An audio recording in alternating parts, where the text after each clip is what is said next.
Hello, everyone, and welcome back to From Adversity to Advocacy, Black Voices in Legal Education. I'm your host, Grace Azuike, and this week I sit down with Professor Eric Miller, Professor of Law here at Loyola Law School in Los Angeles. Professor Miller started his legal career back home in Scotland and then later received his LLM from Harvard Law School in the U.S. Throughout his career, he has focused on the study of policing, race and problem-solving courts, and his scholarship also focuses on the intersection of criminal justice within sociology and criminology. Professor Miller has been an amazing impact on me as a law student, and a lot of Black law students would say the same. So get ready for a very amazing and thought-provoking conversation with Professor Miller.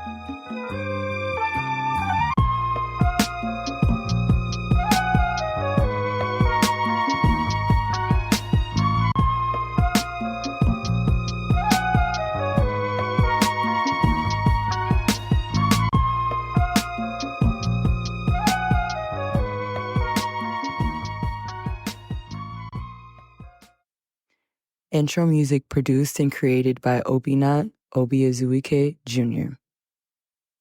Hi, Professor Miller. Thank you so much for joining us.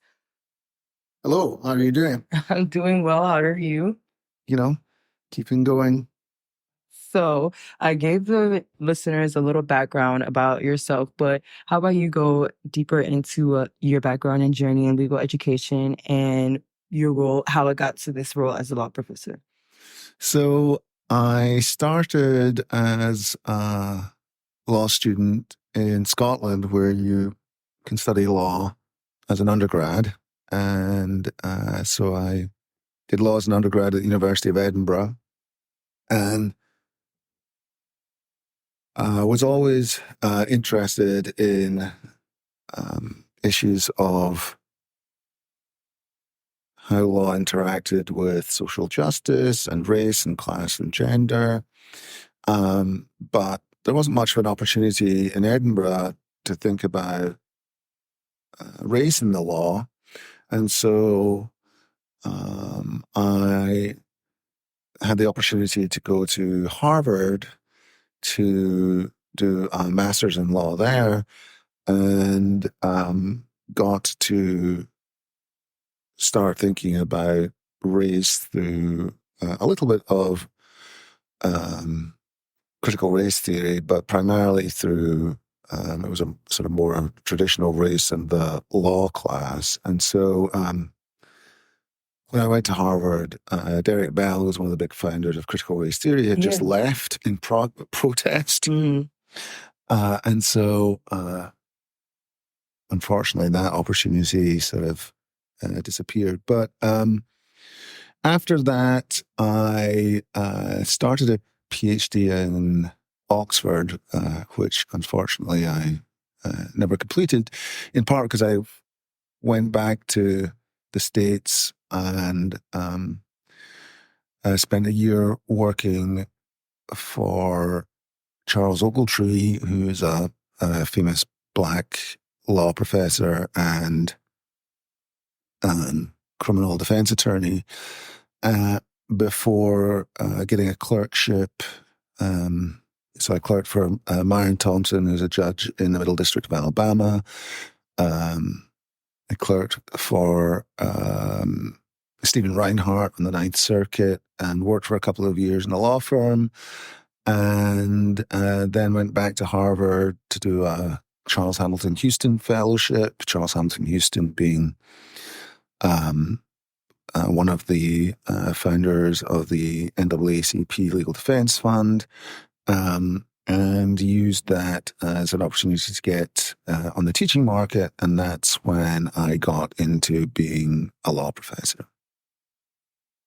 So with that journey to becoming a law professor, what really impacted that decision? Like, did anything with your racial identity or background impact that? And also at the time that you became a law professor, how many other Black law professors did you see around you?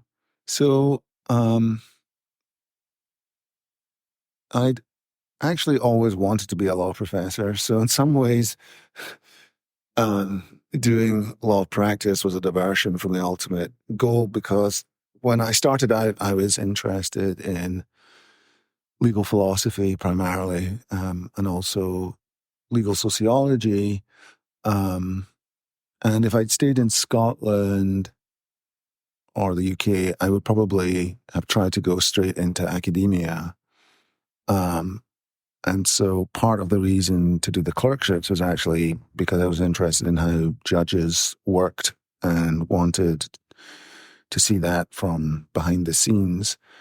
But I think working with Professor Ogletree was sort of pivotal, because part of the reason for coming to the States was to think a little bit about race in the law.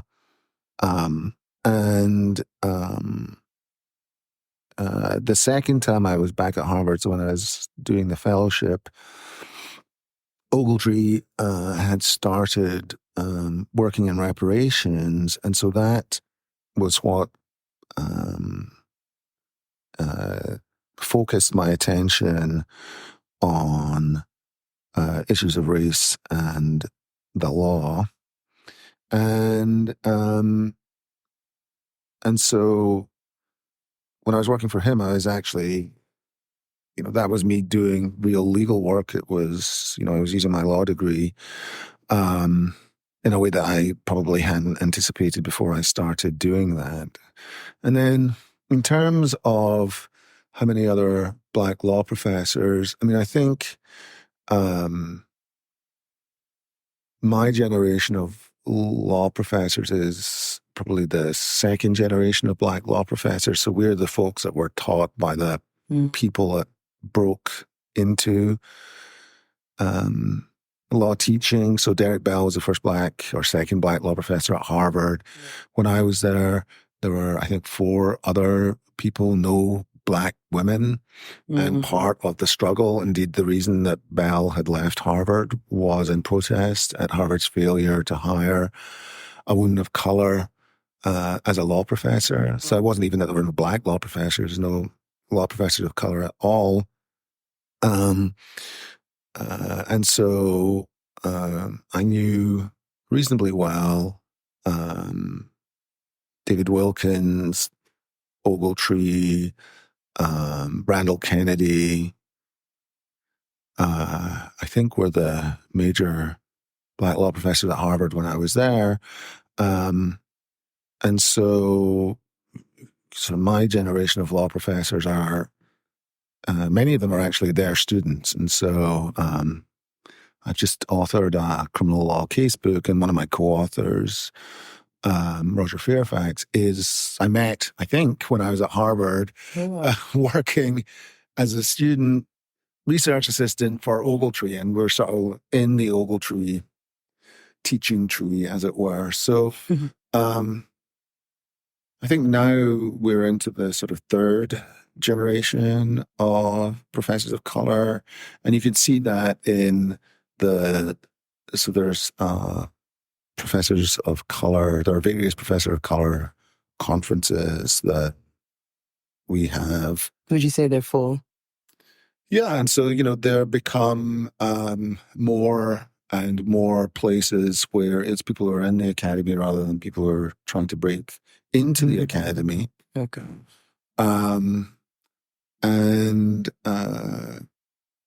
So actually Loyola just restarted the Western People of Color or Professor of Color Conference, and that was really well attended. And so, I think the academy is becoming more diverse. That's definitely seen in the number of deans that we have who are people of color, and especially Black deans. So our own dean, we've got the first, Breda Clark's the first woman and first Black person that we've had as a dean. But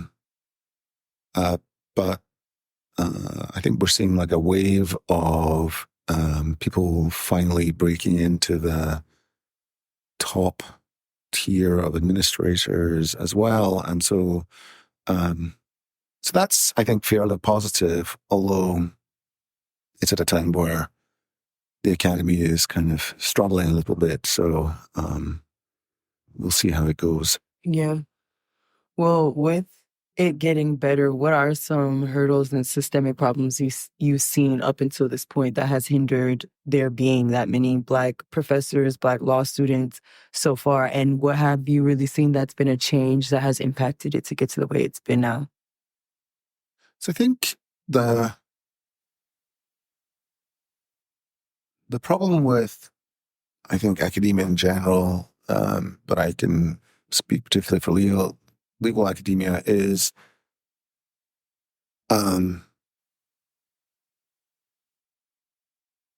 that, so I think of it as the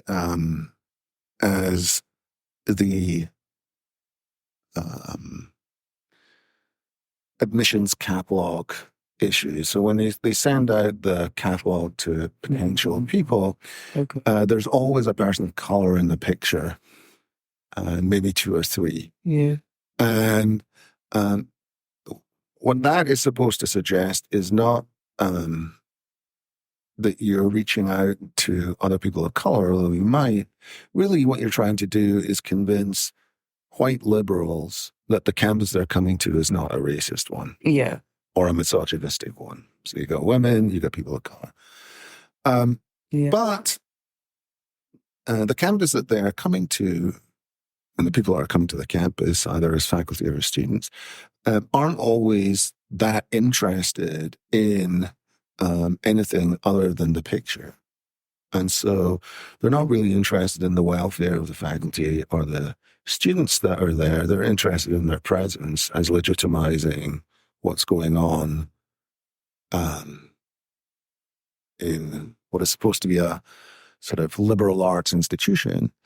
And so it is often the case that faculty and students and administrators that think of themselves as liberal broadly, when it comes to making decisions about who gets to campus, actually back into fairly problematic understandings of who gets to be here and why. Yeah. And so use the traditional justifications for excluding people. And I think academia and law in particular are much more about who you know rather than how good you are. Yeah. And that comes out in the way that you develop credentials. Yeah.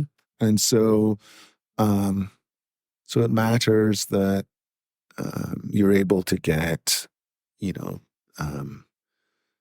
the right sort of tutoring to get into the right sort of institution that then leads to meeting other people who tell you how to do what you need to do to get into the next institution, and so on and so forth.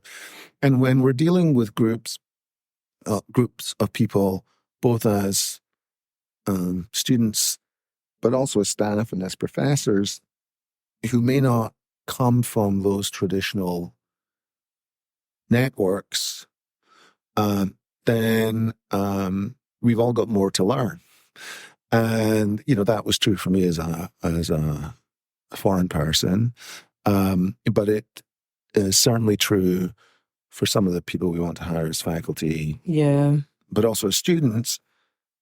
And so I always tell my colleagues who are new to the academy, and I've taught a bunch of law schools, so you can take your pick. Which one I'm referring to, referring to all of them, that you don't truly know your faculty colleagues until you hit your first hiring meeting. Oh, that's an interesting one, and see how they operate during that meeting. And some of the discussions are, I think, no different from the ones that irritated Derek Bell in 1991 or 92. And Definitely.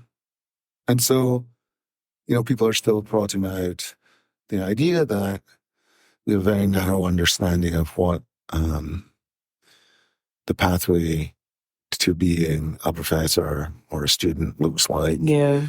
And refuse to consider the ways that people have overcome challenges, the ways that how those challenges can make them potentially have lower scores, but they have. Well, or the way I would prefer to put it is the way that those challenges have provided the sorts of experiences that we generally claim we want on the campus, Yeah. that make them more expert in how to engage with and overcome those challenges than us more traditional folks. And that if we're serious about what we say we're interested in, then that should be a plus factor in hiring rather than a negative factor. And, it's the same folks every year that come out with arguments that our aspirations are actually strong negative factors to the people that we want to hire. So, and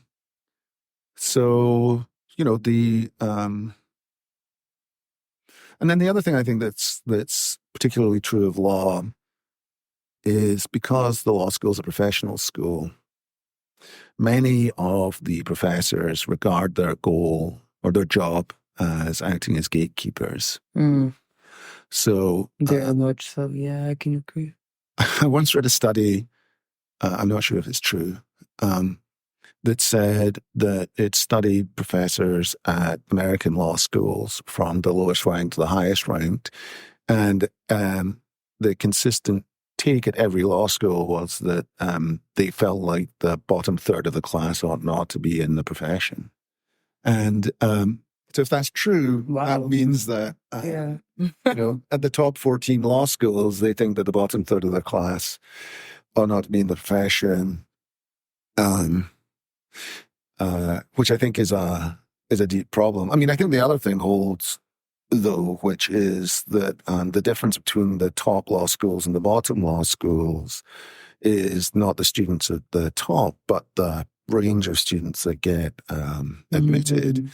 But I've taught that, like when I got my first job, it was at a fourth tier law school, and then I moved up to so it was borderline second tier law school, and now I'm here. And my experience has been that with adequate support, most of the students are capable of being perfectly good lawyers. Yeah. It's just whether we're willing to have an orientation towards our students that is focused on ensuring that they become adequate lawyers, or focus on our student that is focused on winnowing out the bottom of the class. And I think it's easy, in part because most of the professors come from elite law schools in order to go on the teaching market. Slightly less true here because of, some interesting and I think, positive ways that we've worked around that, although it tends to be to the benefit not of professors of color, but of, other folks. But I do think that that it is because of the way that law professors are trained, where they were trained, they adopt this winnowing attitude. And in my view, it's easier to do.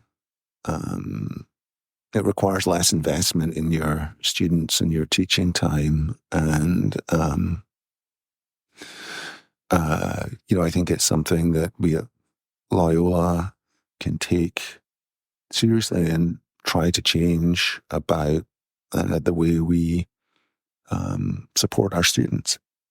That was actually going to be part of my next question. So you kind of did answer it, like how support and community helps Black law students. Because one thing I will say is like coming from a HBCU, and then like prior to that, my high school experience was like African American and Hispanic, and then like white people sprinkled in there.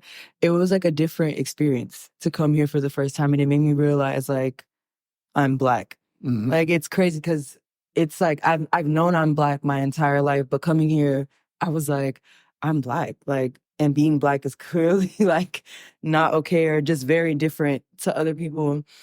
And so I would say, like, how do you feel professors like on campus, or not? You don't even have to speak on necessarily professors on campus, but how would you view like overall how Black community in helping has helped Black students along the past few years, and how adamant or even interested professors are when it comes to like helping Black students? Yeah, so I think a couple of things are worth thinking about, and one of which may not be unique to our school, but is certainly definitive of our school. So, Loyola Law School is a standalone campus with no dorms. And so we're a commuter school. And so I think, in my experience as a law student, both in Britain and over here, was living on campus or within walking distance. I didn't know that. Yeah, so Wow. I lived in student dorms my first 2 years at Edinburgh. I lived in student dorm at Harvard. I lived in student dorms at Oxford, and I didn't even have a driving license actually until I moved to Los Angeles to work in a law firm. So I walked everywhere. I was always within walking distance of campus, and so my social life was organized around campus events or events that were very close to campus. Yeah. And I don't think that's true of Loyola Law School, and I think that is a loss. And I think that's a loss socially and intellectually because, when we put on events here, and we have to compete with all the other interesting stuff going on in LA. Yeah. And, that may be a good thing. It's like, why put on a boring event? But it also is true that one of the decisive factors of what you're going to do in LA is how far you have to drive and how much time that takes. And what time it's at, because depending on the time, it could take you an hour or it could take you 10 minutes. Right, right. And so, an event that you would put on at 5 or 6 p.m. at, I don't know, UCLA or USC, which have, residential campuses, and people would turn up. Here, it's going to be much less likely that people turn up unless you give them some like really strong incentive to do so. So I think that's one problem. I think the other problem has been the pandemic. And I do think that there's a big difference between like faculty cohesion pre-pandemic and post-pandemic. And so,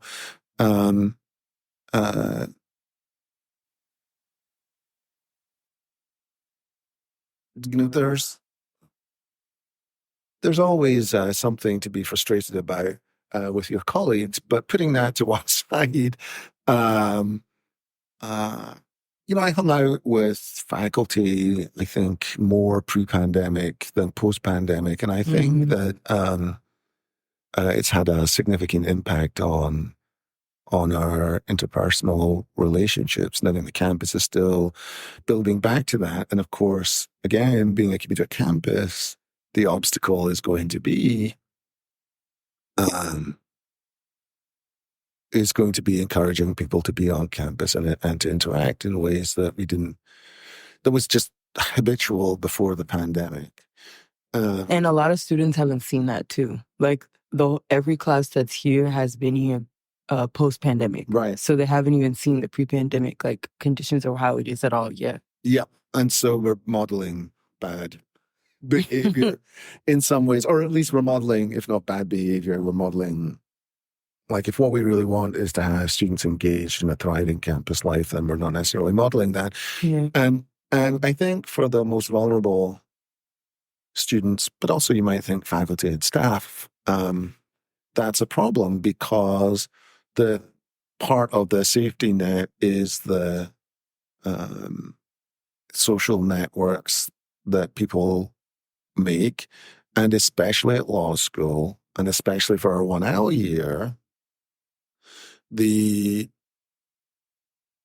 way that we teach puts a lot of pressure on students to form their own learning networks and teach themselves. And I think that that's one of the things that people don't quite get about, the traditional method, which is the Socratic method of teaching, which is the Socratic method in class is essentially professors asking questions that only they know the answer to. Yeah. So it feels like they're hiding the ball. But out of class, it requires students to come together and network. And I can see when I first arrived in the States, and then I was at Harvard, I was totally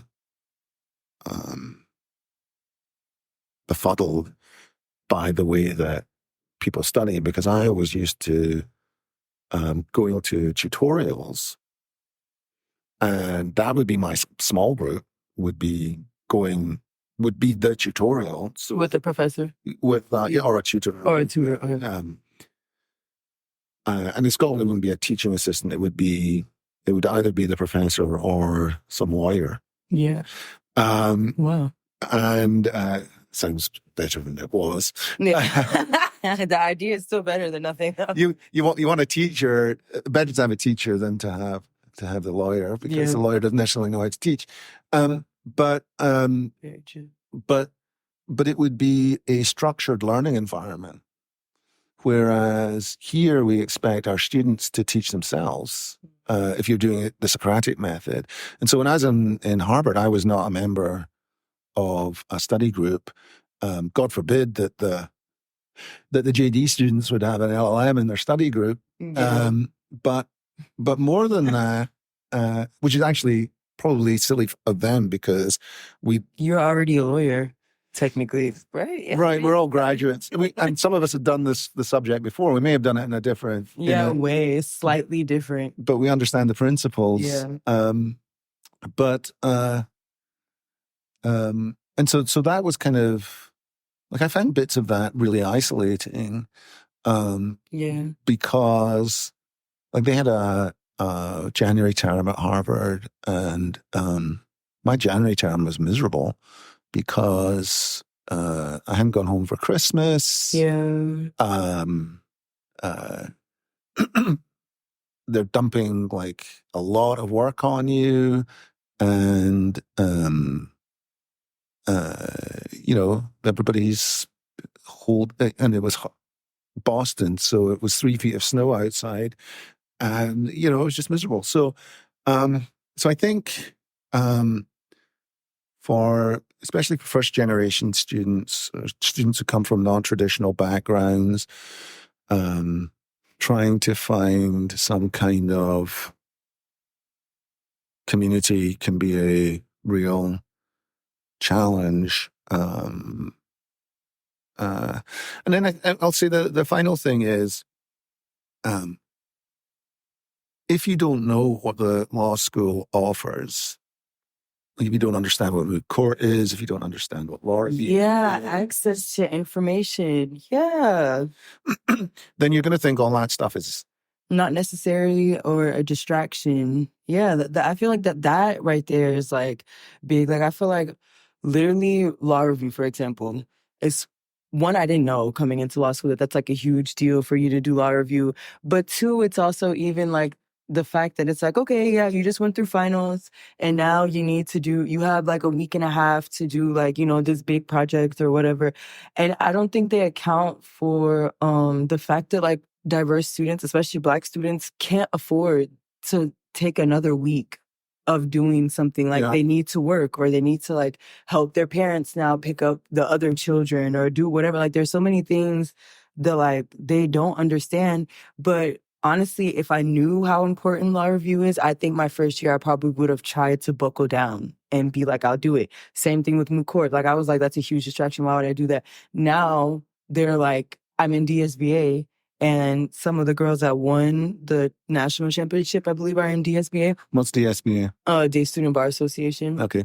And some of them won, and it's like the hugest deal. And I'm like, congratulations. Like seriously, I'm like, congratulations. I would have done something like that though, had I known, one, that it wasn't a distraction, or also had I known that like it was a huge deal. Because some of us don't know any lawyers. Like right. And I think the other part of that is, again, if you think about building social networks, there's the affinity groups, and I'm a big fan of affinity groups. And, I think it's important to be a member of more than one. So, you can be a member of the Black Law Students Association, but you can also be a member of the Women's Bar Association, but you can also be a member of the Epicurean Let's Drink Bottles of Wine Association, or whatever it is, and they're good ways of, especially if you're not already in a social network, of creating a social network. But other ways of creating a social network are things like law review, moot court, mock trial. That is very true. And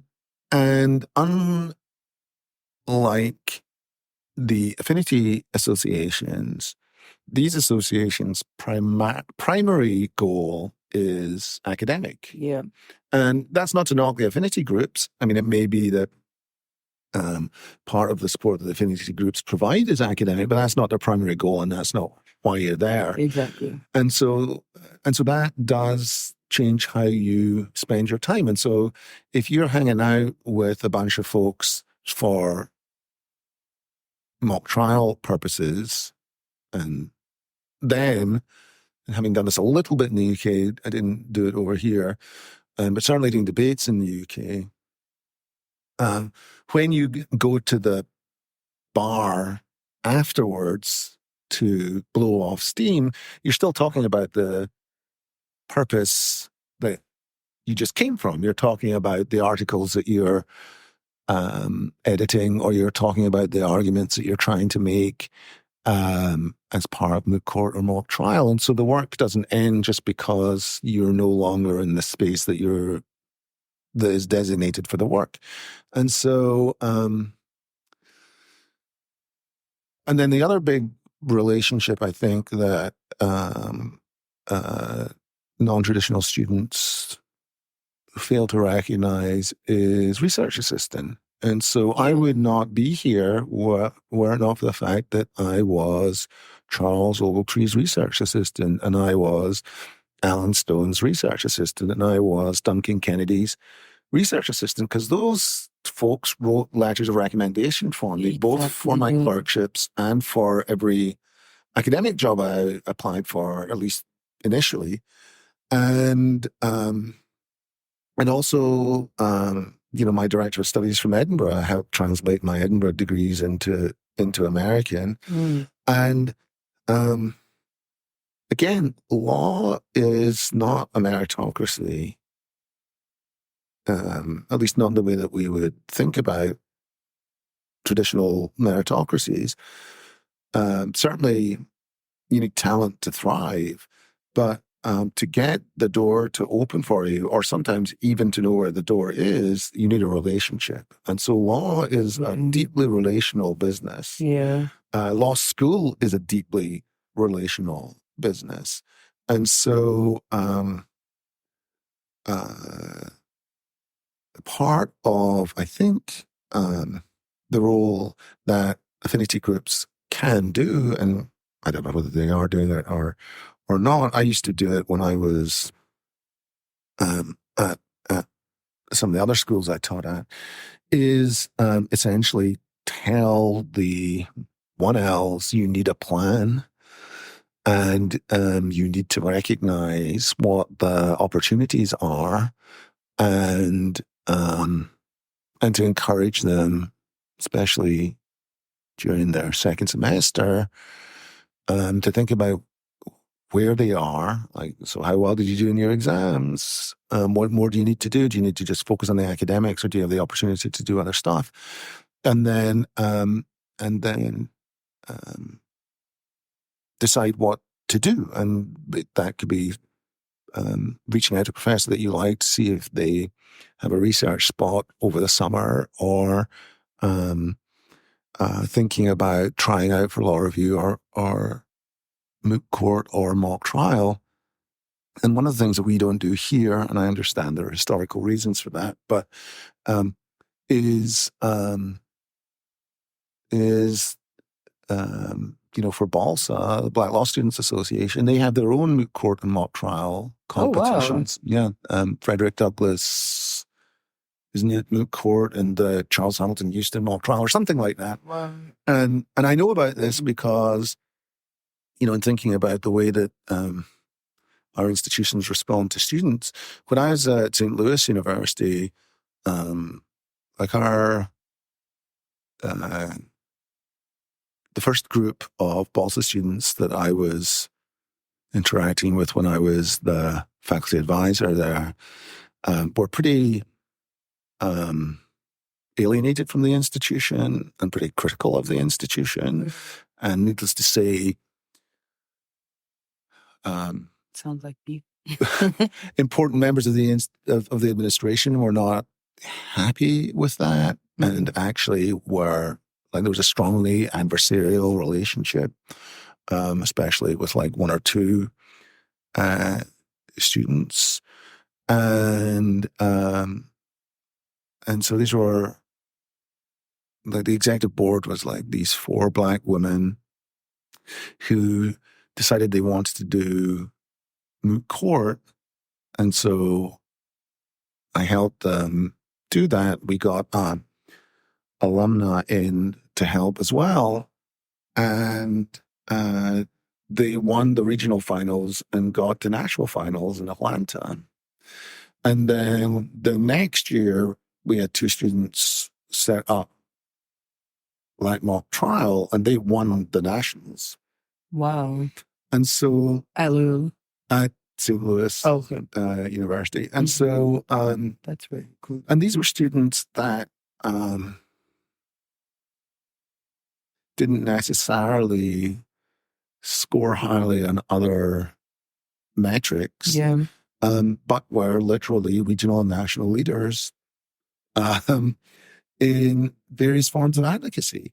And certainly it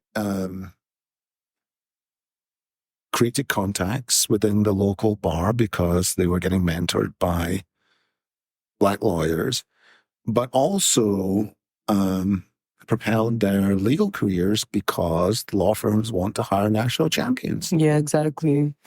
And so... Exactly. It's very simple, I feel like. Yeah, I mean, it's simple. It takes a lot of work.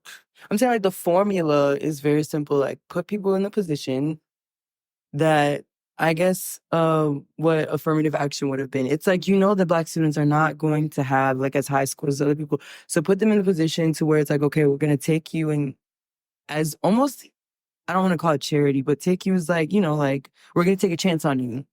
Even though you may not have the scores as everyone else, we're going to take a chance on you, and just give them that opportunity in the space to like get better. Like, one of the other graduate research projects winners, hers is on how to diversify law review.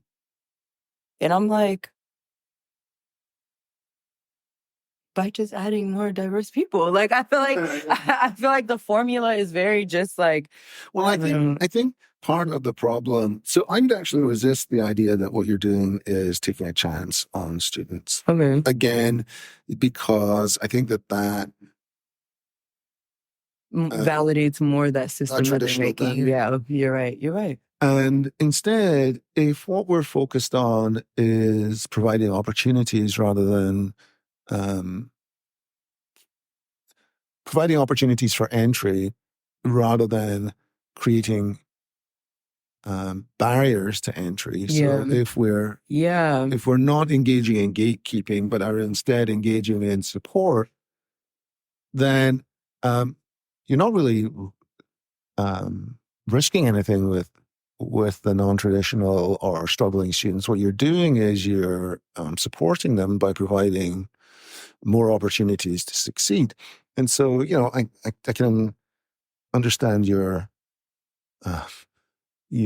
issues with law review, but again, one way of thinking about it is if you take a traditional attitude to who belongs on law review, then you're going to get a relatively narrow band of people because your conception of merit is narrow.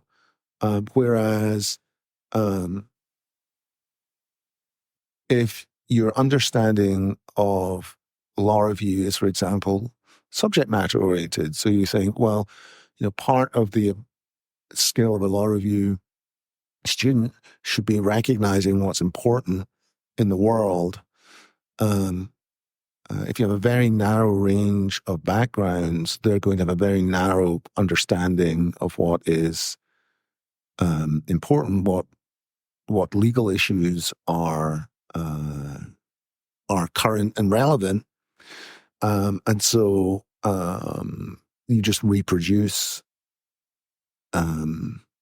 sort of that group's interests in the articles that you have. And I think that the same is true of the curriculum more generally. So that's, if you're thinking about on-campus advocacy and what professors of color can do on campus, I mean, there's a clear range of things. So it has been studied. And actually, Professor Mira Diro, who's over at Southwestern Law School, I think she used to be in San Diego, she's written a great book on ways in which professors of color get demands to do things that are different from other professors. And so in general, the view is that one, professors of color are treated with more suspicion by students when they stand up in front of class. Very true.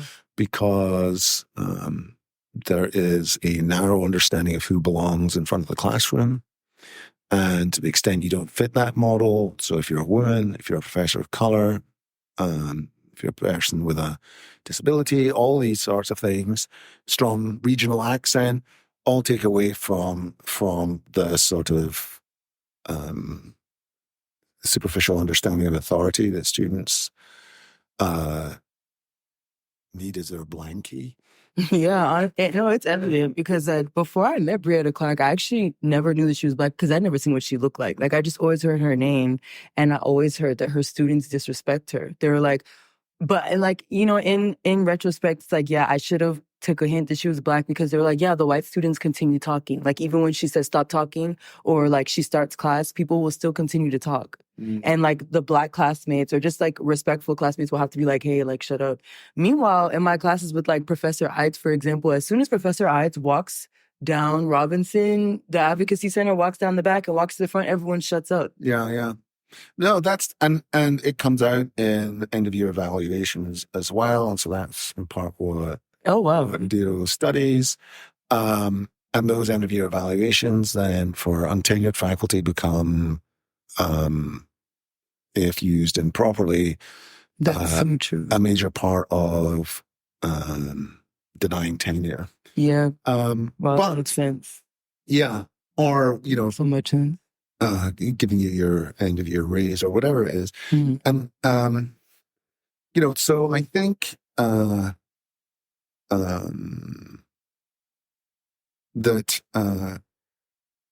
but also out of class demands are higher on faculty of color.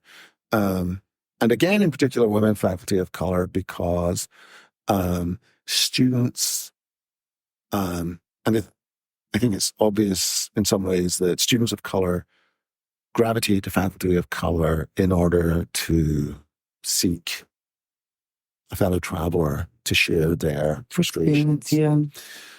But because of stereotypical gender roles, it turns out that white students also gravitate towards female faculty of color to share the same issues. Really? Yeah, there's studies on that too. Wow. So, it's mothering things, or you must be as pissed off as we are, so we'll come to you. And so, that then means that, the more traditional sort of professor both has greater what's called epistemic authority. So students believe that they know more, even though they need not, when they stand up in front of the class, and they have to do less outside the class. And so they can get on with their writing and stuff. Yeah. And then I think that you sort of hint towards, but it's also worth mentioning, is that especially if faculty come from non-traditional backgrounds, they often come from advocacy backgrounds and feel their, I suppose you could call it their identity, but more generally, the work that they do as invested in those advocacy issues. And so they're both more knowledgeable in general, because that's what they do, but also more committed to these sorts of things. And so they're already inclined to do it. And so, if you want to be cynical, they're a softer mark for being dragged into doing free labor to support the vulnerable students that the administration is less interested in supporting at the best of times. So there's a kind of vicious circle about all of this. And I think that, there are staff and faculty across the spectrum who are reflective about this and are thinking about ways to support it. So not just faculty of color, but faculty of color, I think, feel it more directly and more persistently, and of course have more of an interest in reform, but also, have an interest in getting with the system, because the rewards of the system are directed towards writing law review articles, so publishing traditional forms of service, so the sort of service that the institution deems it important enough to form a committee around, rather than the invisible service, where it's the affinity groups or other folks asking for faculty time and help, and some of the extra academic work that people do. In other words, forms of litigation or consultation, for, again, things that are invisible to the faculty or the administration, but are nonetheless important in supporting community and that sort of thing. So it's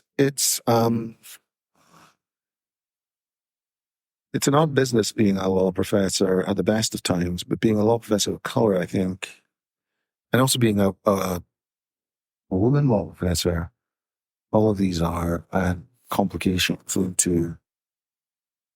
into the job, and these are things that are often not particularly considered during hiring. Now, saying that, 2020 did for a while, create a different set of incentives. And there was some of a move towards recognizing the ways in which,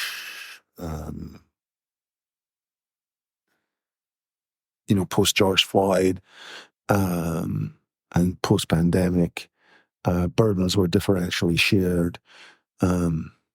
But and Loyola Balsa had a big role in that. Yeah. They produced a set of demands that we're still discussing. Mm-hmm.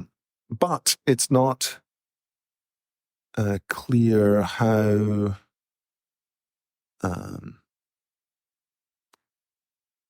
deep the commitment to those demands goes, because, again, it requires changing the way we do stuff in the class and out of the class. And it would require us to change our system of incentives and rewards. And, when you get a bunch of 50-somethings trying to relearn what they're doing, we're all set in our ways. Yeah.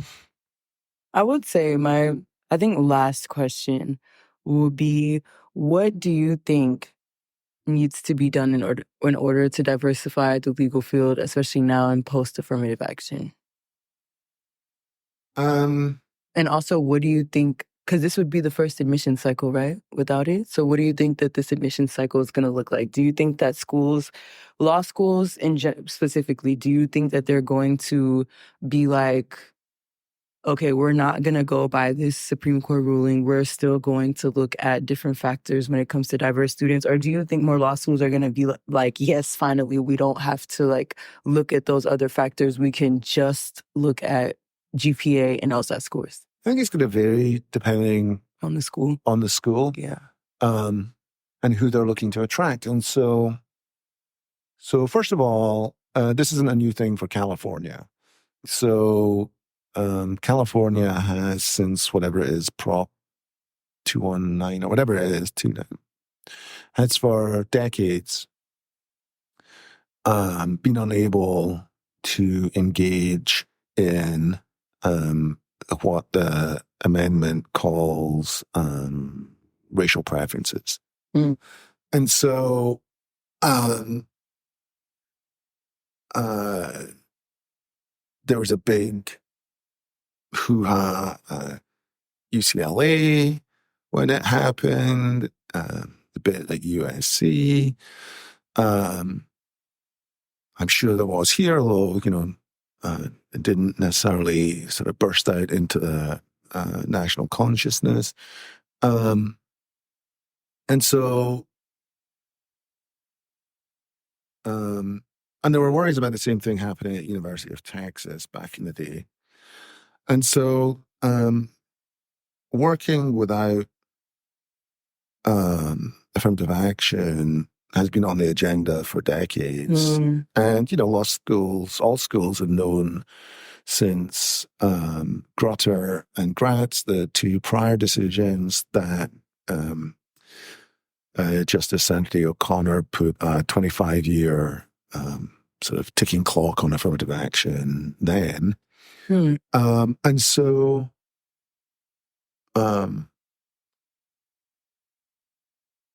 just as race is a proxy for other stuff often, so other stuff is a proxy for race. And so if you want to build a diverse class, then you can do it because so much of American life is structured by race. You just look for the proxies for race.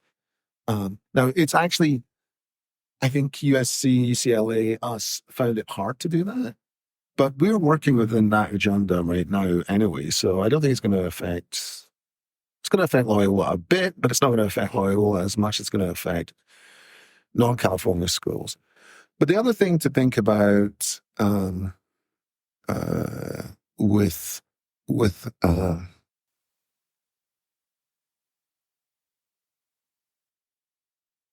the end of affirmative action is that for schools that aren't particularly interested in anything other than the appearance of diversity, then they're going to fight less hard, and there may be schools that aren't even interested in the appearance of diversity. I do think one of the things that is in Loyola's favor is that if it wants, it can just look to Los Angeles, try and say we want a class.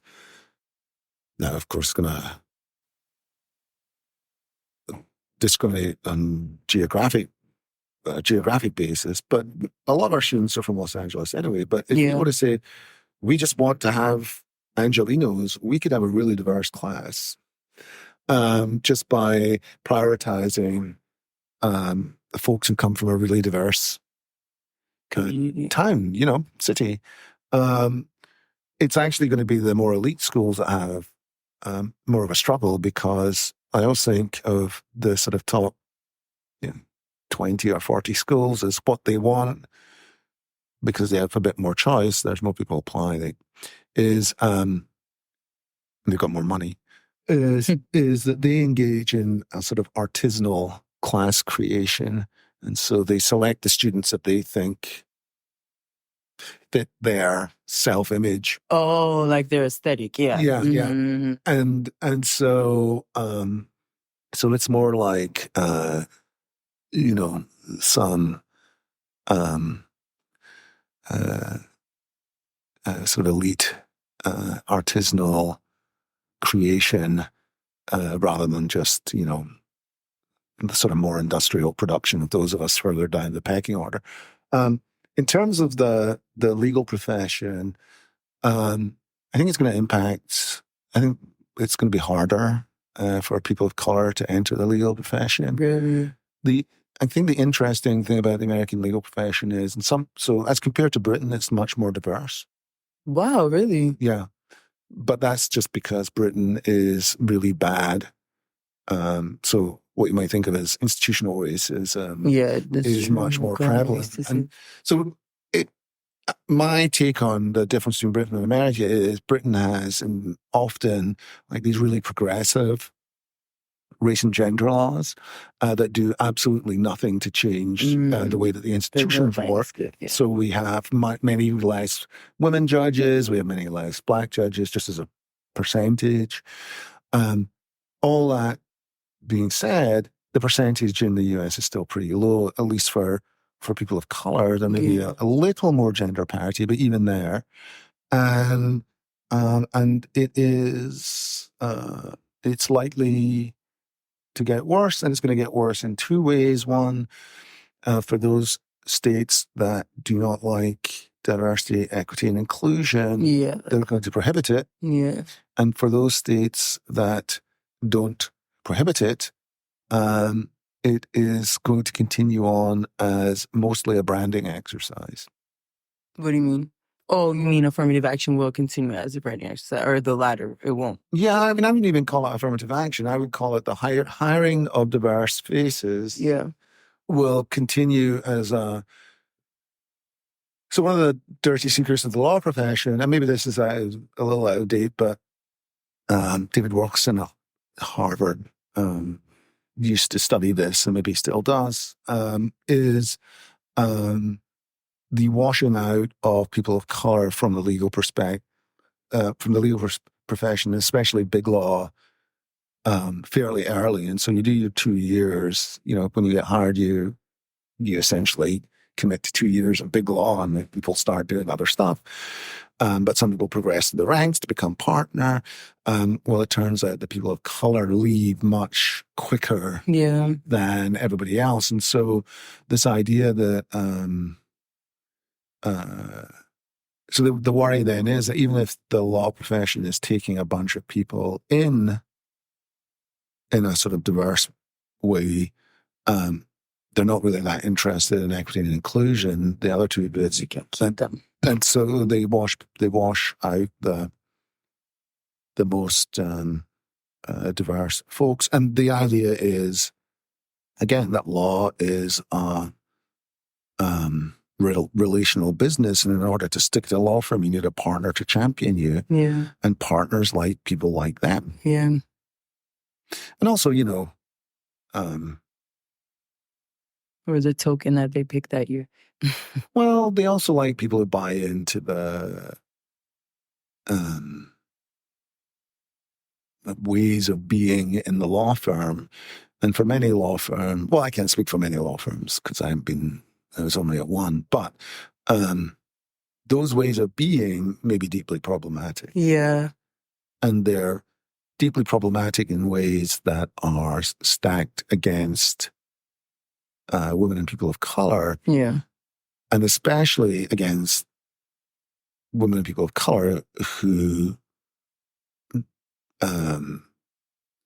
are not willing to go along to get along in order to move up the hierarchy. In other words, who are not willing to make folks feel good about the bad stuff they're doing on the down low in order to make partner. And so that may be not true of all or even the majority of law firms, but let's just say I've seen it in action. And it's deeply corrosive.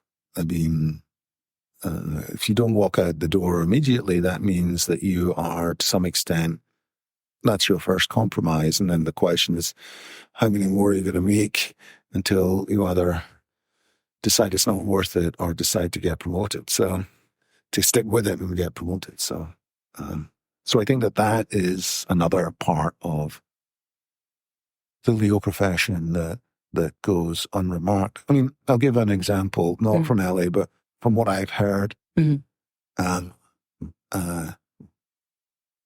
of the cities I worked in, let's put it that way, many of the public defenders were women.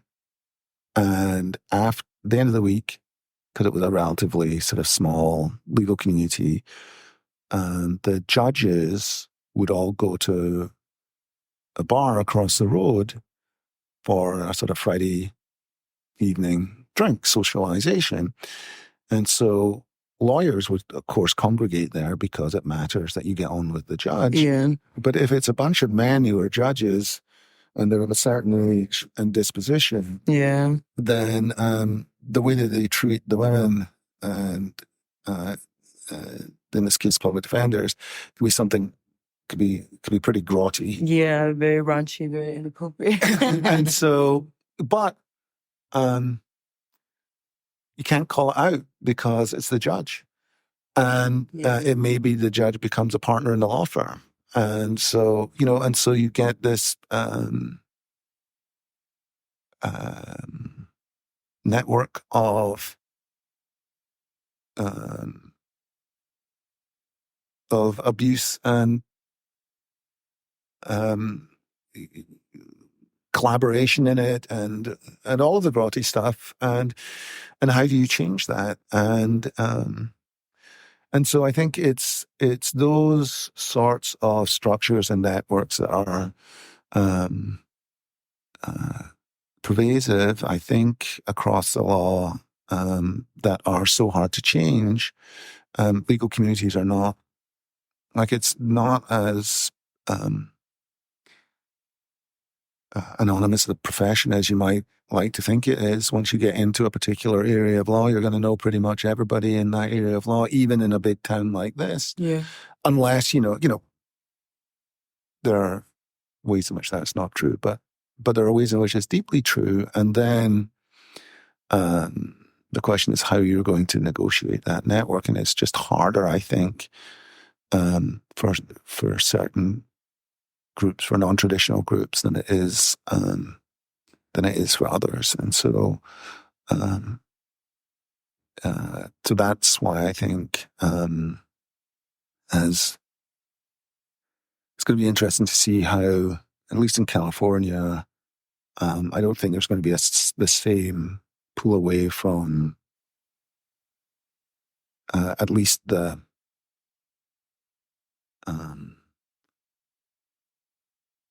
way people talk about wanting to diversify the profession. And so I think we're going to be hit less hard than some other places where it was always um, branding rather than what people truly believe. Yeah. That's a happy note. Yeah, to end, I was definitely going to say that was a real good way to end it. But thank you so much, Professor Miller. This was a great episode. It was very informative. I learned a lot. So this is Grace Azuike with From Adversity to Advocacy, Black Voices in Legal Education. Goodbye.